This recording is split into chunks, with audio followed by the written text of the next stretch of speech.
ang mga happenings. Usap-usapan. Siksik sa kwentuhang magaan at masiglang talakayan ng mga paksang siguradong inyong kawiwilihan.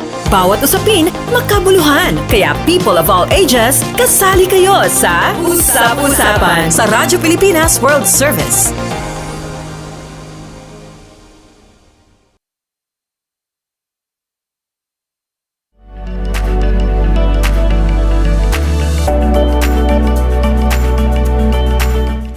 Okay, magandang araw po. Isang maulang umaga po sa ating mga tagapakinig dito sa programang Usap-usapan sa himpilang Radyo Pilipinas World Service. Ito po si Bea Gaza de Guzman, ang inyo pong makakasama para sa episode ngayong araw ng Usap-usapan. Live nyo po kaming napapakinggan sa Radyo Pilipinas World Service, Presidential Broadcast Service sa audio streaming. Para po sa mga wala pang Evox, i-download nyo lamang po ang Evox PBS Receiver app sa Google Play Store para sa Android users o sa App Store po para sa mga Apple phone users. At syempre po, iniimbitahan po namin kayong bisitahin ang Radyo Pilipinas World Service Facebook page at YouTube channel. I-type lamang po at i-search itong Radyo Pilipinas World Service. Para sa episode ngayong araw ng ating programang Usap-usapan ay makakasama po natin ang ilang mga panauhin. Si Dr. Maria Cecilia F. Lim, isang forensic pathologist at Vice Chair po ng Department of Pathology, University of the Philippines, Manila College of Medicine. Makakasama rin po natin si Mr. Federico Lacsa, President and Chief Executive Officer o PCEO ng Social Housing Finance Corporation. At si Mr. Joshua Bumanlag mamaya po sa ikatlong part ng ating programa para pag-usapan naman po ang kanyang bagong app na patok sa mga commuter ngayon, ang Rush PH.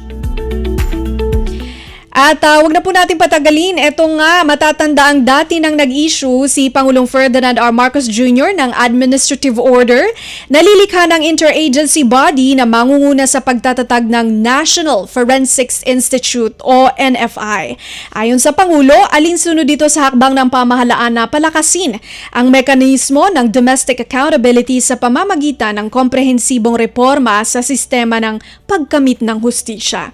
Sa ilalim ng administrative order number 29 na pinirmahan noong January 22 sa pamamagitan ni Executive Secretary Lucas Bersamin, ipinagutos ang paglikha ng Technical Working Group o TWG na inatasang magsagawa ng komprehensibong pag-aaral at siya na ring magsusumite ng rekomendasyon sa pagtatatag ng NFI. At nito lamang nakaraang buwan, inilunsad ng University of the Philippines, Manila ang National Forensics Institute Project. Ano ba itong National Forensics Institute Project? Paano ba ito makatutulong sa pagresolba ng mga high-profile crimes tulad na lamang ng kaso ngayon ng missing sabongeros? Alamin natin yan mula sa ating panauhin. Kasama na po natin siya live via Zoom, si Dr. Maria Cecilia F. Lim, Forensic Pathologist at Vice Chair po ng Department of Pathology, University of the Philippines, Manila College of Medicine o UPCM. Magandang araw po, Dr. Lim. Si Bea Gaza de Guzman po ito ng Radyo Pilipinas. Good morning, Bea. Hindi kita masyadong marinig. Ayun, okay na po ba? Sorry, medyo mahina ang ating audio. Ngayon po okay na po ba tayo, Dr. Lim? Hello. Yeah. Okay, better. Okay. Ayun, so sabi nga po namin, itong ang National Forensics Institute ay akmang-akma po sa mga usap-usapan ngayon. Kaya naman po ay tatanungin namin kayo, ano po ba itong National Forensic Institute Project na pinangungunahan ng UPCM, ma'am? So, yung National Forensic Institute, actually, iba-iba yung tawag namin sa kanya. Sa Department of Pathology, Forensic Science Institute naman ang tawag namin. Ito ay iniisip namin na gusali para doon gawin lahat ng mga autopsy-related na mga investigasyon. So, maglalagay doon ng morgue para sa forensic pathology, may forensic archaeology or archaeology na pwede doon na laboratory. Lalagyan din sana siya ng mga laboratorio para sa forensic toxicology at baka DNA testing. So, ito ay magiging parang building para doon din gagawin yung mga pagtuturo sa Master of Forensic Medicine program na inapabrahan ng BOR ng UP nung isang buwan. Balita namin, Dr. Lim, decades in the making na rin po ito kasi parang meron din po kayong proposal before, around 1999? Yeah, matagal na siya na pinopropose na ang UP ay magtayo ng National Forensic Science Institute. Sa pagkakatanda ko, na-approve na yan somewhere along the way pero walang budget. So, ngayon may Senate Bill na naman, number 694, na ayun, hindi ko alam po ng stage na ngayon kung na-approve na sa first reading yata. Pero sabi dito na i-launch nyo na po yung pagsisimula nito. So technically, yung pagtatayo po ng gusali, nag-start na po ba, Doc? Groundbreaking pa lang. Okay, groundbreaking. Doon pala. Okay.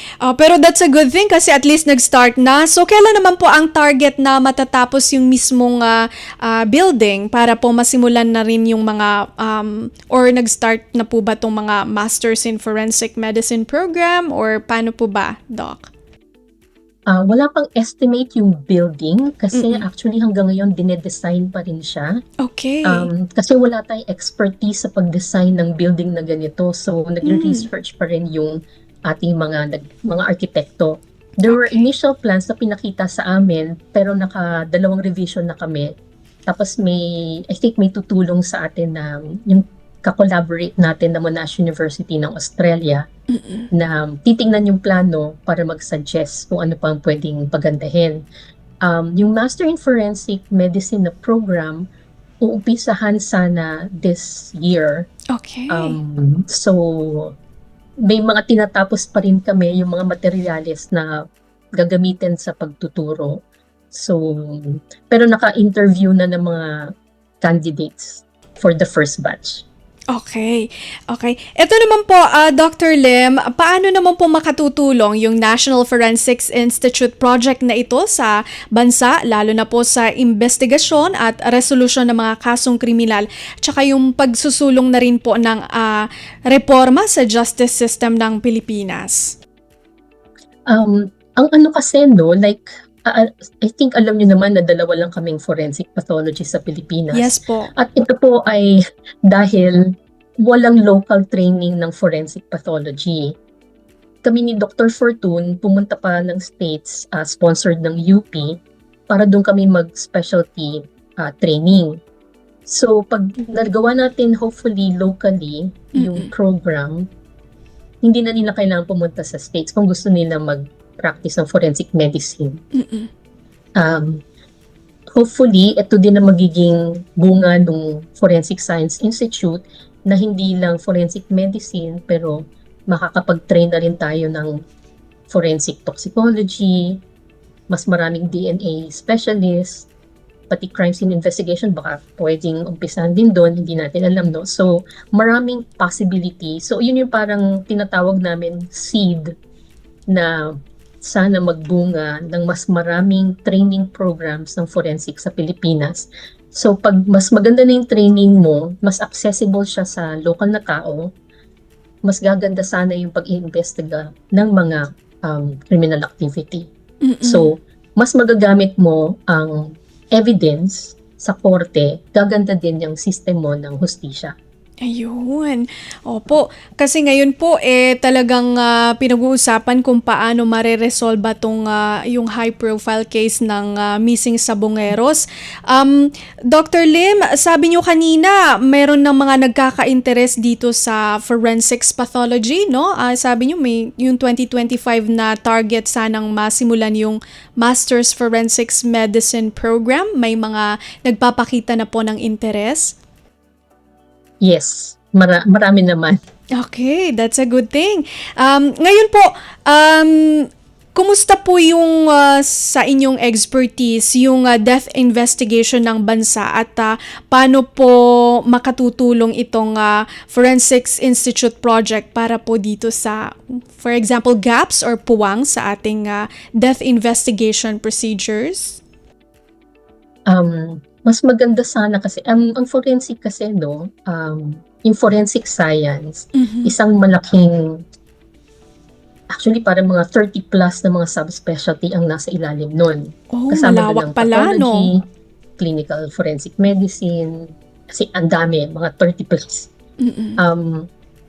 So ang basis nun is, ginagamit namin ang siyensya para i-explain sa lay people, kagaya ng police at mga nasa justice system, mga abogado, kung ano yung parang katotohanan o tinutulungan namin sila mag-interpret ng crime scene Opo.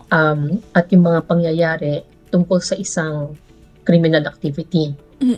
So mas objective yung hopefully source ng o basis ng mga judge sa pag-decide kung sino ang may sala, so to speak. Pero hindi lang naman kasi sa hustisya ang maitutulong ng forensic medicine. Opo. Kasi pati mga public health issues, actually malaking tulong ang forensic medicine. Sa Pilipinas kasi hindi masyadong naiimbestiga ang mga dapat maimbestiga na mga namamatay. For example, ang isang project namin o study ngayon is yung bangungot. Kasi may pagka-common siya sa Pilipinas. Sa atin, I think unang na-diagnose yung bangungot. Pero wala tayong masyadong alam sa mga bangungot. Mape-prevent ba yung bangungot? Hindi natin alam. Pero dahil hindi natin na-autopsy yung mga bangungot cases, hindi natin masolusyonan. Yung issue ng Dengvaxia. Baka kung mas maganda yung death investigation, mas maganda yung autopsy, baka hindi malaking issue yung pag-vaccinate hanggang ngayon. So yun, marami pong pwedeng application ang forensic medicine, hindi lang actually sa hustisya. Public health, opo. At actually nabasa ko sa isang news article din from UP Manila, College of Medicine din na yun din pong mga may sakit na persons deprived of liberty ay makatutulong din daw po yung forensics pathology para ma-determine kung ano yung sakit nila at kung paano maiiwasan na dun sa mga future situations po na ganon. Ngayon, syempre, hindi ko na po thank you, Ma'am, at ito ay talaga siningit nyo kami sa schedule. So, final message nyo na lang po siguro, Dr. Lim, sa ating mga tagapakinig at tagapanood dito sa Usap-Usapan sa Radyo Pilipinas World Service. Sana po hindi sila masyadong matakot sa autopsy. Nakakatulong po siya at malaki pong silbi siya sa hindi lang sa hustisya pero sa public health din po. Okay. Thank you po, Dr. Lim, at sa uulitin. Thank you. Thank you.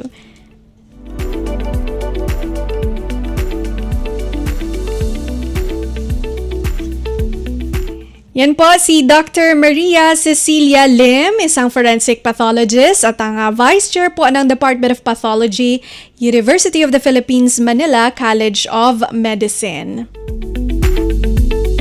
Napag-usapan nga natin itong kanilang bagong proyekto, no? Yung National Forensics Institute Project na hindi lamang makatutulong sa justice system ng bansa, kagaya po dito sa mga issue ng disappearances o missing cases na hindi natin alam kung ano yung mga nangyari sa kanila at kailangan silang imbestigahan kasi syempre magkaiba po pala yung pag-iimbestiga doon sa katawan ng o sa bangkay o sa cadaver compared doon sa ini-examine mo lang yung sinasabi nilang examine versus investigation, no, comparison. At natutuwa tayo, nalaman natin kay Dr. Lim na marami pala nagkaka-interest dito sa field na to, no? Kasi itong ating mga Itong ating mga kababayan, minsan pag sinabing patay, parang or cadavers o mga bangkay, ayaw na nilang hawakan. Pero meron tayong mga dalubhasa na talagang nakatutok sa kung paano imbestigahan, suriin itong mga ito para makatulong sa pagresolba, lalo na po sa mga kaso na kailangan na may kasagutan, ano. At syempre po ay inaantabayan na natin na makakasama po natin na sa ikalawang bahagi naman ng ating programang Usap-Usapan si Mr. Frederico Lacsa, ang President at CEO ng Social Housing Finance Corporation o SHFC. Para naman po sa panibagong usapin ng programa, kaugnay pa rin po ng mga hakbang ng pamahalaan upang matulungan ang ating mga kababayan patungkol nga dito sa pabahay. Sa pagbabalik po yan ng ating programang Usap-Usapan makalipas ang ilang mga paalala.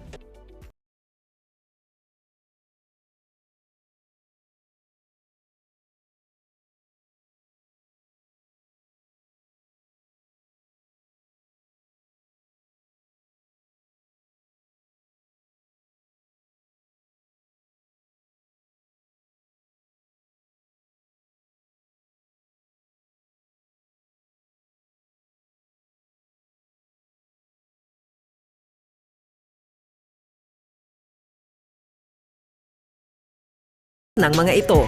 Spot the purpose. Hindi lahat ng nakapost ay may mabuting hangarin. Ang iba ay may intensyong makapanira lamang. Kung sa inyong palagay ay hindi nakatutulong para sa mas nakararami ang impormasyon, huwag na itong i-share para hindi na magdulot pa ng gulo o pagkalito. Spot the ownership. Legit o edit? I-double check kung totoong nanggaling sa mga legit news providers ang impormasyon dahil baka edited lamang ito ng kung sino para magpakalat ng fake news. I-check muna ang kanilang mga official social media platforms para makasiguro. Spot the time. Updated ka nga ba? O baka outdated na yung balitang na-share mo? Siguraduhin na tingnan mabuti rin ang month, day at year ng impormasyong inyong binabasa upang hindi maging sharer ng mga lumang balita. Let's be part of the solution. We can be warriors against disinformation and misinformation. Maging mapanuri sa lahat ng oras. A message from Presidential Communications Office, Department of Education, Commission on Higher Education, DILG, DSWD, Presidential Broadcast Service at Radyo Pilipinas. Calling all runners out there. Ipakita ang pagmamahal sa inang bayan at soberanya. Halina't makilahok sa takbo para sa West Philippine Sea 2025 sa Quirino Grandstand, Manila sa darating na July 27, 2025. Mayroon itong tatlong kategorya, 3K, 5K, at 10K. Race shirts are provided to all registered participants. Hayaan ang mga yabag ng ating mga paa ang maging simbolo ng nag-aalab na pagmamahal at pakikibaka para sa West Philippine Sea. Para sa registration at karagdagang detalye, bisitahin ang official Facebook page ng Philippine Information Agency. Isang mensahe mula sa PIA at ng himpilang ito. This is a public service announcement. Alamin, ito ang walang pasok guide batay sa DepEd Order No. 37 Series of 2022. Sa panahong may bagyo, automatic na walang pasok for all levels sa mga lugar na may nakataas na Tropical Cyclone Wind Signal o TCWS number 1, 2, 3, 4 at 5. Automatic suspended naman ang klase at trabaho kung ang TCWS ay inilabas sa oras na nagsimula na ang klase. Para sa mga lugar na hindi kabilang sa TCWS, ngunit nakararanas ng malakas na hangin o ulan, nakadepende kay Mayor o kay Governor ang desisyon sa suspensyon. Tandaan, sakop lamang ng DepEd Order na ito ang levels K-12 sa mga pampublikong paaralan, ngunit may option naman ang mga pribadong paaralan, state or local universities and colleges na sundin ito. This is a public service announcement. From PBS, Presidential Broadcast Service, and Radyo Pilipinas. Anong latest? Usap-usapan. Dito sa Radyo Pilipinas World Service.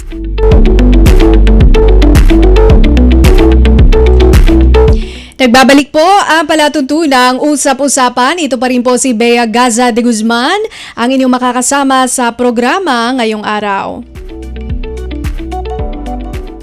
At sa ikalawang bahagi naman po ng ating programa ay makakasama na po natin si Mr. Frederico Lacsa, ang President at CEO ng Social Housing Finance Corporation o SHFC. Hello?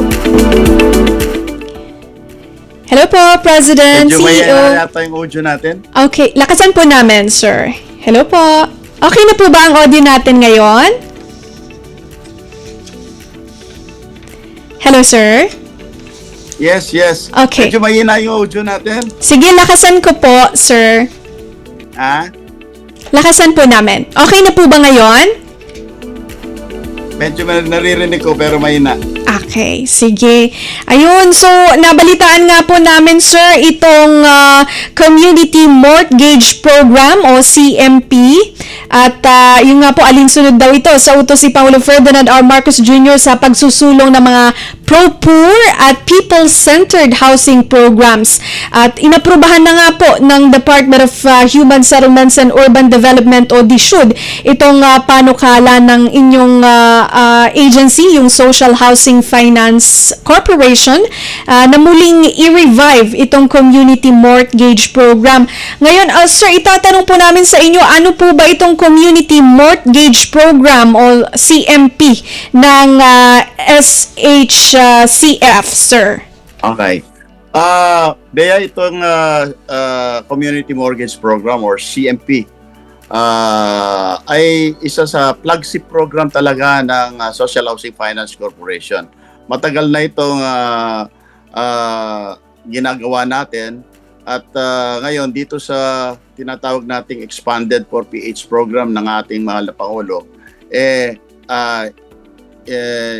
inano na natin to, sinali na natin ito doon sa programa para matugunan naman yung pangangailangan ng ating mga kababayan na nandun talaga doon sa low income deciles na sinasabi nila, yung last 3 income deciles, para yung mga talagang mahihirap at nangangailangan ng pabahay, matugunan natin ang kanilang pangangailangan.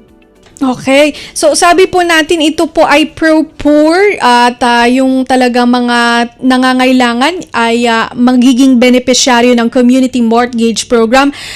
Sir, meron po ba tayong, kumbaga, eligibility or sinasala po ba yung beneficiaries ng CMP, sir?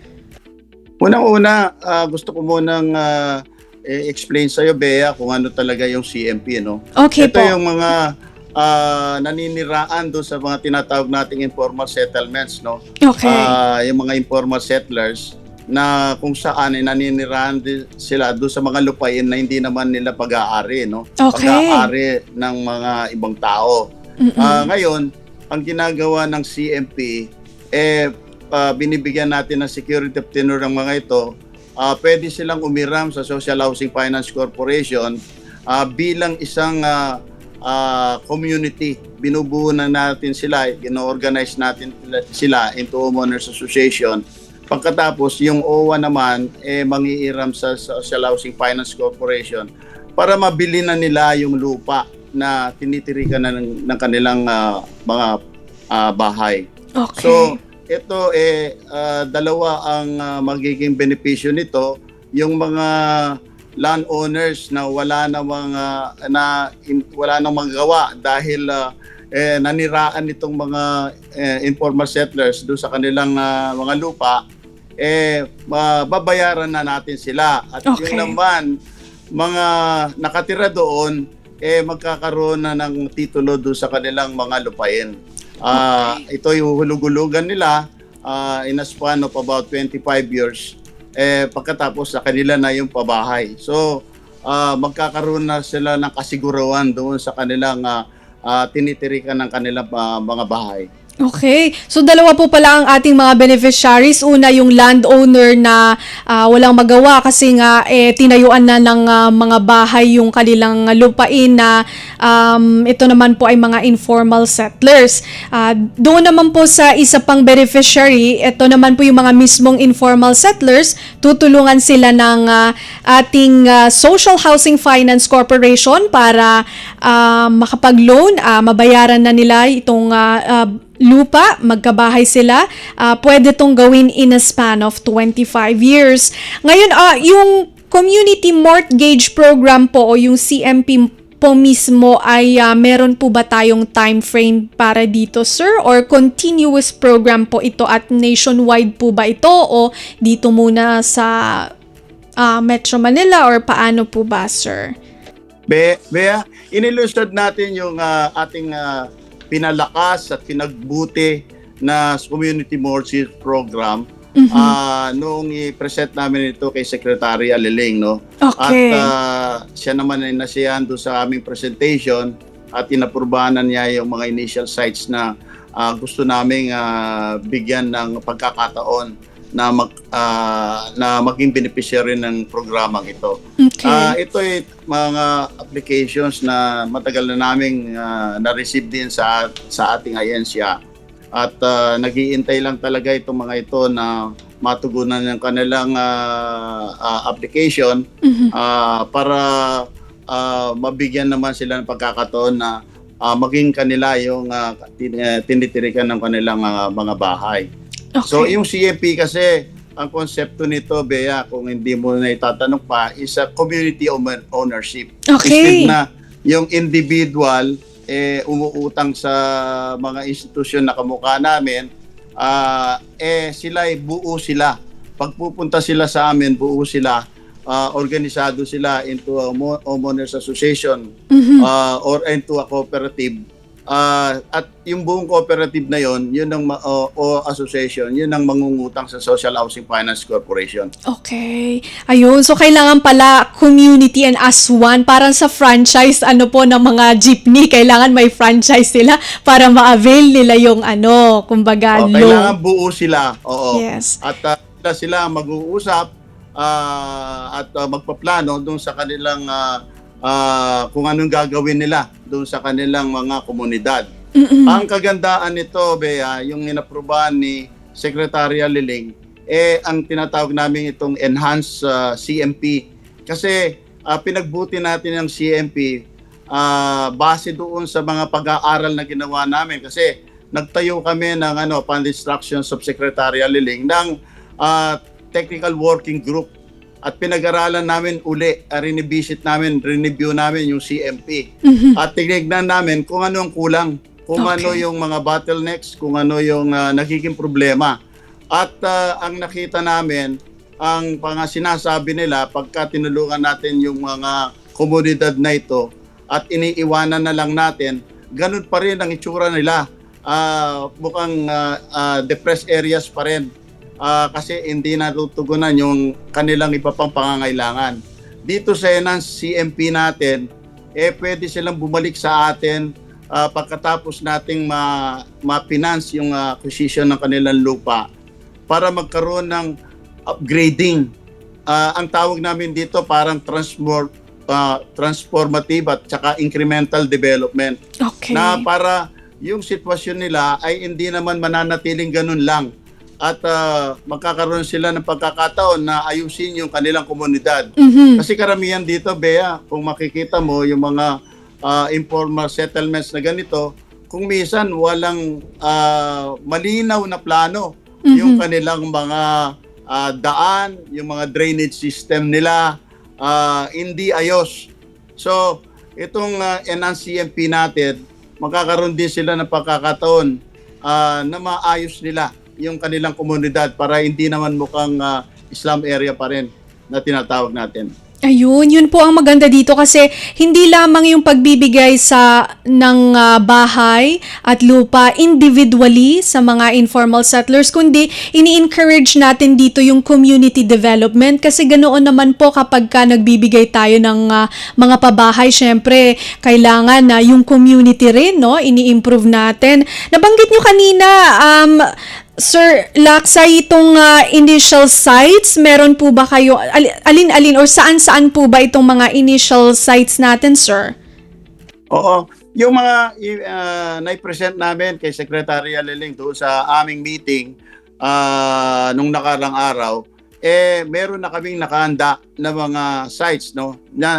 Meron dyan sa Pasig, meron kami dyan sa Valenzuela, meron kami dyan sa Tanay, San Fernando, Pampanga, Roas, Iloilo, Ilocos Sur at Ilocos Norte.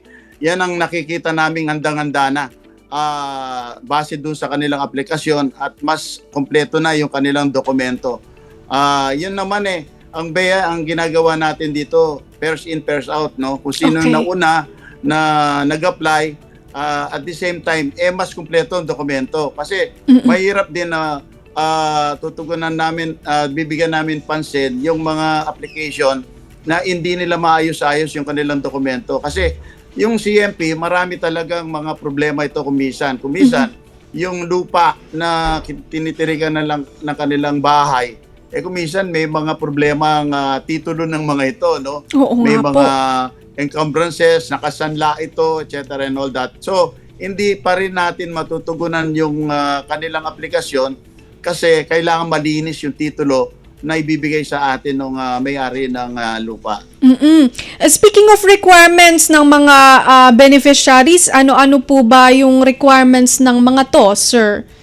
Unang-una, kailangan registered yung homeowners association natin. Sudusud. O kaya kung kooperatiba naman sila, registered sila sa CDA o Cooperative Development Authority, no? Yun ang unang-una. Pangalawa, Okay. siyempre yung mga titulo ng lupa na kinatitirikan ng bahay nila para mabigyan natin ito ng karapatang review at evaluation at makikita natin kung wala siyang problema yung lupa na tinitirikan nila. Pangalawa, tinitingnan din natin yung komunidad kung paano yung kanilang ang sitwasyon nila doon. At yung of course yung income level ng mga tao, no, kailangan din natin suriin yon dahil yung affordability importante sa atin Opo. para naman makita natin kung ano talaga makakayanan nila na babayaran na buwan-buwan. Okay. So yun lahat ng mga nagkakaroon tayo ng review doon sa proposal nila. At base doon sa makikita namin kung kompleto na lahat ng mga requirements nila at yung ayos naman ng mga dokumento nila, bibigyan natin ng approval yung kanilang aplikasyon. Pangalawa, Bea, gusto ko rin na dito sa pinalakas at pinagbuti na CMP, gusto natin yung collaborative yung approach namin doon sa community, meaning makikipag-ugnayan kami sa ibang ahensya ng gobyerno para matugunan yung kanilang ibang pangangailangan. May mga initial talks kami sa ahensya kamukha ng TESDA na kung saan gusto namin magkaroon ng capacity building yung mga pamilya para darating ang araw mag-improve din ang kanilang mga income para mapaayos nila kaagad na lalo yung kanilang komunidad.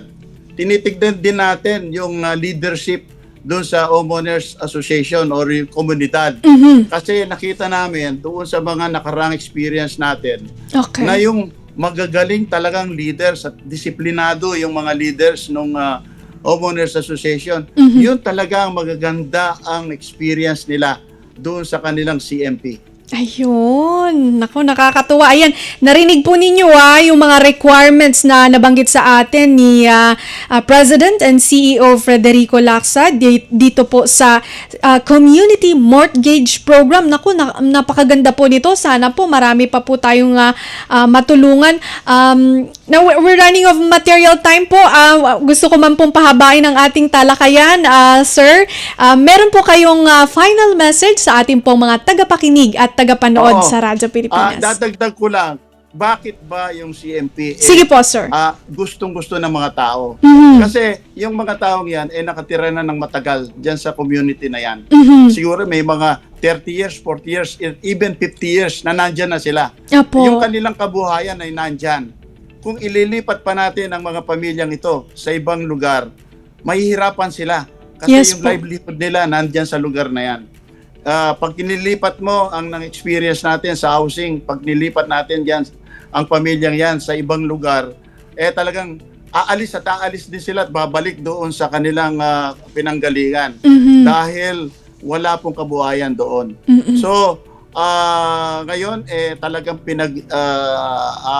pinapaspasan natin ang pagre-review ng mga initial applications natin kasi gusto natin talagang mai-award dito sa mga more than 5,000 families na inaprubahan ni Secretary Reling para mabigyan natin ng tugon ang mga pamilyang ito base doon sa instruction sa atin ng mahal na Pangulo na talagang tignan ang pangangailangan ng mga poorest of the poor, yung talagang nangangailangan ng pabahay na talagang hindi maka-access doon sa credit ng financial institutions na tayo lang ang pwedeng tumulong sa kanila at wala nang iba. Ayun, 5,000 member beneficiaries. Ayan po. Naway marami pa po kayong matulungan. Maparami pa po natin itong 5,000 member beneficiaries. Maraming salamat po, Sir Federico Lacsa. Maraming salamat, Bea, sa pagkakataon na binigay mo sa Social Housing Finance Corporation. Thank you po. At sa uulitin po, Sir.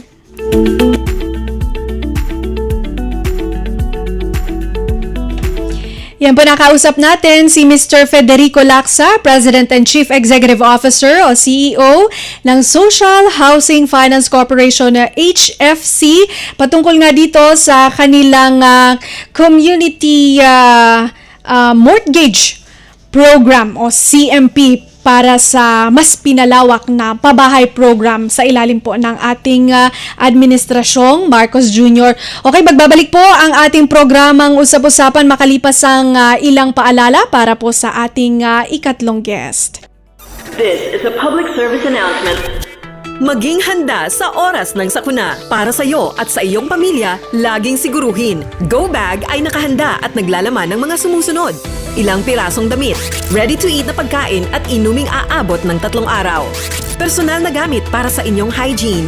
First aid kit kabilang ang alcohol, bandages, gamot sa lagnat, ubo at sipon, pati na rin ang inyong vitamins at maintenance medicines. Maglagay ng pito, flashlight, lighter o posporo. Huwag kalimutan ang mga charger o power bank. At higit sa lahat, isama ang mga importanteng gamit gaya ng inyong mga legal na dokumento, IDs, ATM o passbook, insurance at iba pa. This is a public service announcement. Public service announcement from PBS, Presidential Broadcast Service, and Radyo Pilipinas. This is a public service announcement. Alamin, ito ang walang pasok guide batay sa DepEd Order No. 37 Series of 2022. Sa panahong may bagyo, automatic na walang pasok for all levels sa mga lugar na may nakataas na Tropical Cyclone Wind Signal o TCWS number 1, 2, 3, 4 at 5. Automatic suspended naman ang klase at trabaho kung ang TCWS ay inilabas sa oras na nagsimula na ang klase. Para sa mga lugar na hindi kabilang sa TCWS, ngunit nakararanas ng malakas na hangin o ulan, nakadepende kay Mayor o kay Governor ang desisyon sa suspensyon. Tandaan, sakop lamang ng DepEd Order na ito ang levels K-12 sa mga pampublikong paaralan, ngunit may option naman ang mga pribadong paaralan, state or local universities and colleges na sundin ito. This is a public service announcement. Public service announcement from PBS, Presidential Broadcast Service, and Radyo Pilipinas. Anong latest? Usap-usapan. Usap-usapan. Dito sa Radyo Pilipinas World Service. Muli po nagbabalik ang ating programang Usap-Usapan. Ito pa rin po ang inyong kasama, Bea Gaza de Guzman. At napapakinggan nyo pa rin po kami sa ating Radyo Pilipinas World Service, Presidential Broadcast Service audio streaming. At para sa mga hindi pa nakaka-download ng kanilang Evox Receiver app, i-download nyo lamang po ang Evox PBS Receiver app sa Google Play Store para sa Android users o sa App Store para naman sa mga Apple phone users. Siyempre, iniimbitahan din po namin kayong bisitahin ang Radyo Pilipinas World Service Facebook page at YouTube channel. Paki-subscribe, like at share na rin po. At para sa huling bahagi po ng ating programa ay eto na. Sino rito sa ating mga viewers ang commuter? Taas sa mga kamay. Like, comment po kayo dyan.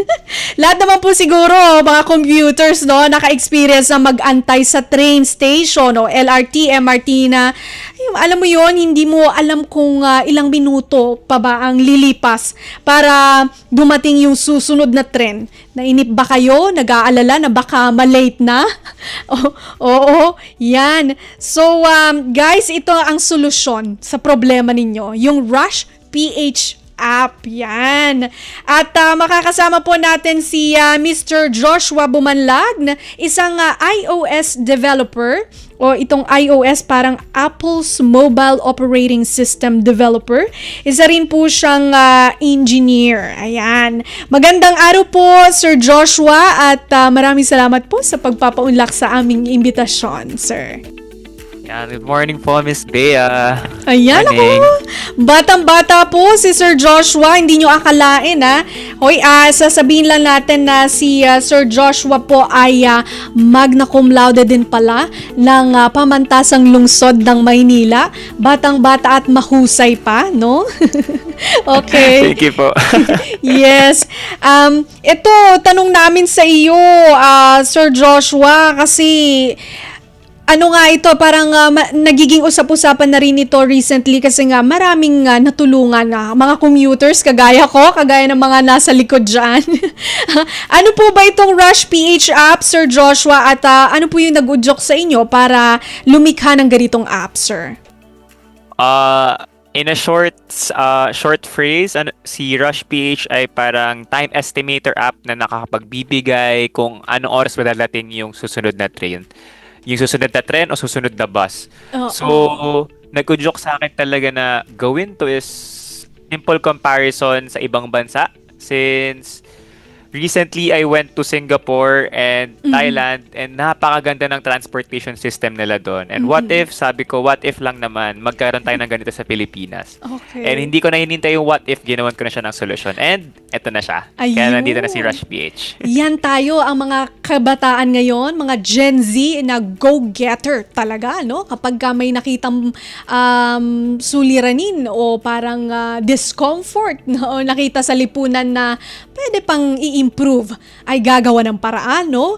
Isang napakagandang attitude sa ating mga Gen Z go-getters. Okay, ito naman, syempre, gusto namin malaman kung paano to ginagamit. Turuan nyo naman kami, lalo na yung mga hindi tech savvy.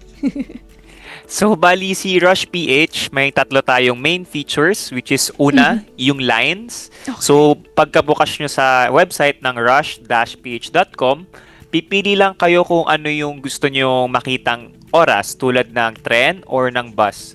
So, bakit may bus na ngayon? So, kakalagay ko lang ng bus this week. So, if sumasakay kayo ng EDSA Carousel, makikita nyo na yung parang estimated ng susunod na bus.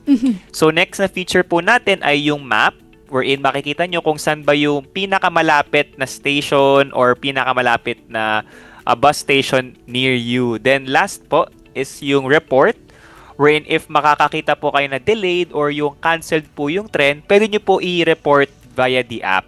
So yung pinaka-recent po is I think sa LRT, nagkaroon po tayo ng cancellation and sa tulong po ng mga commuters po natin, nakapag-report po and natulungan po natin yung other commuters po, which is nagpapakita po sa app kung canceled po sa susunod na stasyon. Ayun. Yun po. Opo, ito po yung interesting. Gusto ko lang pong bigyang diin kasi sabi niya may report, ano? So, ito yung community-powered feature, no? Ng app na ito. Kasi, kung ikaw ay commuter, pwede kang mag-enter ng information para makatulong ka. By the way, tanong na rin natin, no, how accurate po ang app para mag-estimate ng train arrival, sir?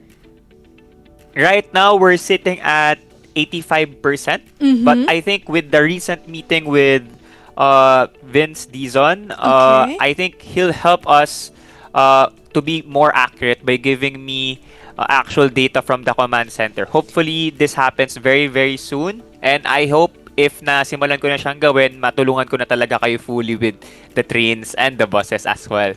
Ayun, wow. So may partnership pala kayo din sa pamahalaan, no? Si Secretary Vince Dizon po, ang ating secretary sa Transportation Department. 85% na accuracy, pero sabi nyo may oportunidad para ma-improve ito, hindi lamang po sa pakikipag-ugnayan sa parang command control ng Department of Transportation, pero dahil na rin sa community kasi magre-report sila, no? At parang exciting yun kasi siguro sa aking perspective bilang commuter din, no, meron ka magiging role para gawin mong mas accurate yung pag-estimate na paparating na yung trend. Paano ba gawin yon, yung pagre-report mo ng friendly user po ba ang interface ng ating app, Sir Josh? Yes po, actually, I just need 2 things to be exact para bago makapag-report. Just your email and password. So, bakit yun lang yung hinihingi ko, hindi na yung personal details? Kasi iniiwasan po natin yung mga dummy accounts na mag-report para maiwasan din po yung dummy reports. Okay. So, ayun lang po yung natatanging rason bakit ko nilagyan ng ganun. Then, may instruction na rin po kung paano mag-report dun sa reporting page po natin. So, napakadali lang po isipin, then napakadali lang pong gawin. Kaya naisipan ko rin po na gawin yung feature na yun is napansin ko yung mga kababayan po natin, mahilig po mag-Facebook, mahilig po talaga, like, kinokomentan pa yung page, kailan mo dadating yung trend? So, I think this is the best avenue, this is the best platform for you guys to rant out kung ano ba talaga yung mangyayari sa ating transportation systems. Ayun, email and password yan. Siyempre, kasi kailangan maging responsable naman tayong user ng app. Huwag lang yung magsabi-sabi na hindi naman totoong dumating ng ganitong oras. Siyempre, nakalagay dun yung pangalan mo. I-enter mo yung email mo, password mo, para alam na, ito, malalaman din on the other end ng app na itong nag-report na ito, hindi rin siya credible. Diba? So, yun, parang same ano siya, it goes both ways, 'di ba? Yung Yes, para maging credible si app, kailangan itong nagre-report din ng pagdating ng trend ay credible din, 'di ba? Itong sabi nyo, itong app ay pwede na rin po sa bus, bagong ano po ba ito? Improvement? Yes, I just released a pilot launch for the EDSA Carousel. So hopefully if nag-EDSA Carousel po kayo, sa mga nanonood po or sa mga natagapakinig, I highly need your help for you guys to report para mag-improve po yung accuracy na ating EDSA Carousel. Kasi I think we're sitting right now for 69% to 71% accuracy. Medyo mababa pa compared to the trains kasi kaka-start pa lang. And hopefully, with the help nga rin ng DOTR, makapagbigay rin sila ng data for the EDSA Carousel din. Yun pa. Yes, Sir Joshua, paano po natin to mapag-iiba itong app na ito sa Google Map?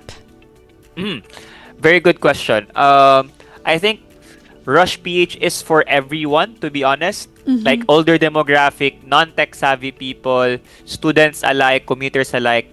Pero if you are tech savvy, if you do know how to navigate through Google Maps, hindi ko po kayo pipilitin na gamitin yung Google Maps. Si Rush PH ay para sa mga taong gusto lang mapadali. Hindi mo na kailangan pumindot-pindot. You just need to type the website. Then, nandun na po kayo. Two things lang. So, pag input ng website, then pipindot lang po kayo. Napakadali lang po, if ever. Ayun. So, yun naman ang kanyang kaibahan sa ibang, sa Google Map, for example. Sir Josh, ito naman po kasi, syempre na-try na natin to, no? So, ano po yung feedback naman dun sa mga nakapag-try na ng Rush PH app? Ganda po ng mga feedback, to be honest. I'm really humbled and grateful for all of the commuters who's helping me along this journey. So I started with all of my friends and family just reporting. And right now, we're sitting at 454. Ngayon, 454 reporters, active reporters sa ating trains and buses. So, natutuwa po talaga kasi ang ganda po ng feedback nila, and of course, yung mga criticism na constructive, which is ginagawa ko rin po sa pag-improve po with Rush PH po. Ayun. Speaking of 454 na reporters na ito, no? Talagang participative ang app. Interactive Yes po. pala. Interactive ang app. At nakakapagbigay sila ng mga feedback which is ini-integrate ninyo o sinasama ninyo sa development pa. Ngayon, ang tanong namin, kasi excited din kami sa iyong app. So, meron po bang future development pa sa hinaharap ang Rush PH app?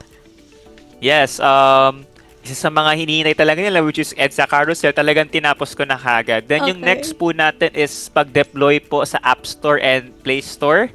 Hopefully, when me and DOTR have the conversation on how to proceed with this, I think end of year or early next year, baka meron na po tayong app for this one. Ayun, So, yun po. nakakatuwa naman. Aabangan natin yan. By the way, right now is pwede na siyang ma-access pero binibili ba siya kapag ka-download mo, Josh? Hindi po. This is entirely free for everyone. So, if iniisip niyo po paano ako kumikita, wala pong Yun kita. nga yun nga yung tanong namin kasi 'di ba, ang laki ng naitutulong nito sa pero paano mo naman fina-finance itong app na ito, sir? So, all of this are from my own pocket, to be honest. Yun po talaga. Hopefully, makakuha ng sponsorship soon. Ayun, manawagan ka na, pagkakataon mo na para manawagan. Hopefully, if may mga gusto po mag-sponsor po soon para makapagbigay po tayo ng maraming features and makatulong po sa taong bayan, reach out lang po kayo sa akin, kahit sa Facebook or sa LinkedIn, kahit saan man po. Yan po. Ayun, opo, tulungan po natin siya kasi ang laking tulong nito. So, sana give back din tayo dito sa, kumbaga, nag-spearhead ng Rush PH app. So, narinig nyo comes from his own pocket, diba? At talaga namang ganyan yung mga mabubuti ang intensyon, no? Parang it's free. Parang si universe na lang magsasauli. Kaya kayo po dyan, na lalo na po yung mga nakasubok na baka gusto nyo pong tulungan si Sir Josh. May message po ba kayo sa mga gustong maging developer kagaya ninyo, Sir Josh? Yung mga aspiring developer? For aspiring developers, yung message ko lang talaga is find a genuine problem that is near to you. So kahit personal problem, kahit sa pagko-commute or sa school or sa work, then from that problem, dun mo siya gawa ng solution. Kasi ang nangyayari ngayon, maraming gumagawa ng solution pero wala namang problem na sinasolve. Kaya walang tao na gumagamit. So find a genuine problem and build upon it po. Sa Yan po. bagay, no? Maraming nililikhang mga bagay-bagay, pero para saan ba siya, no? Tama yun. Tama Tamang po. tanong yun, no? So, kailangan may problema muna, tapos ito yung kasagutan. At final message nyo na lang po, Sir Joshua, sa ating mga tagapakinig at tagapanood dito sa Usap-Usapan sa Radyo Pilipinas World Service. So, sa mga ating tagapakinig and tagapanood, hopefully patuloy niyo pong suportahan yung Rush PH and hopefully as reporters, lalo na sa EDSA Bus Carousel, if sumasakay po kayo, please use the report system para mas mag-improve pa yung accuracy na ating EDSA Bus Carousel and not at the same time our train systems as well.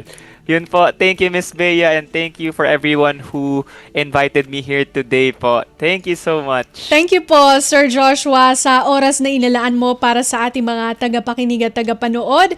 Naway maging successful pa ang iyong mga endeavors bilang young developer at kami talaga dito ay mga fan mo. Natutuwa sila sa mga app mo. Sana marami pa maisip si Sir Joshua na magre-resolve sa ating mga suliranin. Hindi lamang sa commuting, no? Kung ano pa man ang maisip mo, so suportahan ka namin. Maraming salamat po. Thank you po. Yan po si Mr. Joshua Bumanlag, isang iOS developer at engineer.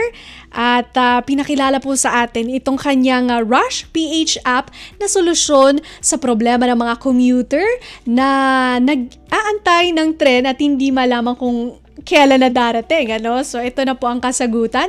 At sana i-support natin para ma-improve pa yung accuracy. Sabi niya, ito naman ay interactive. So, ang mga users dito ay pwedeng makakontribute para lalo pa pong maging accurate itong app na to.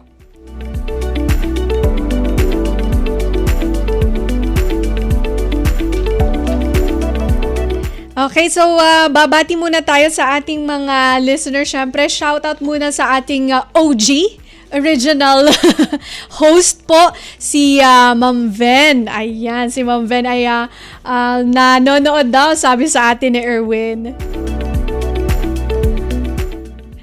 At syempre, gusto ko lang din pong, ano yun?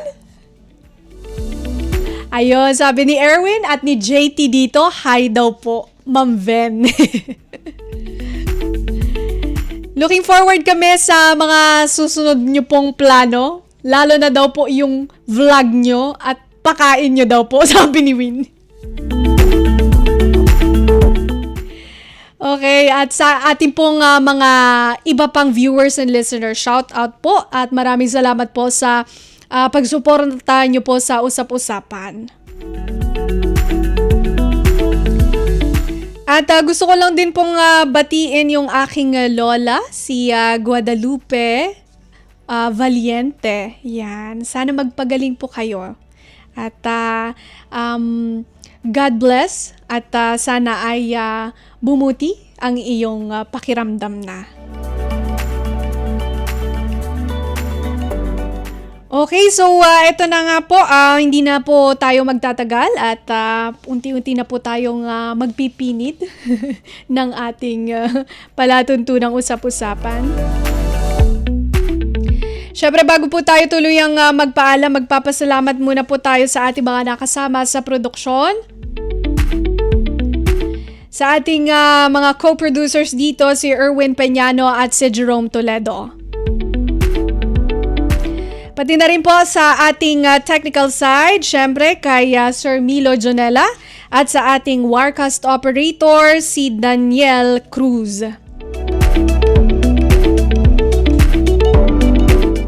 Maraming salamat po sa ating mga tagapakinig at taga-subaybay, tagapanood sa ating Facebook live streaming. Siyempre, live nyo pong napapakinggan ang Radyo Pilipinas World Service ng Presidential Broadcast Service sa audio streaming. I-download nyo lamang po ang Evox PBS receivers sa Google Play Store para sa Android users at sa App Store para sa mga Apple phone users. At iniimbitahan po namin kayo na bisitahin ang aming Facebook page at YouTube channel. I-type nyo lamang po ang Radyo Pilipinas World Service.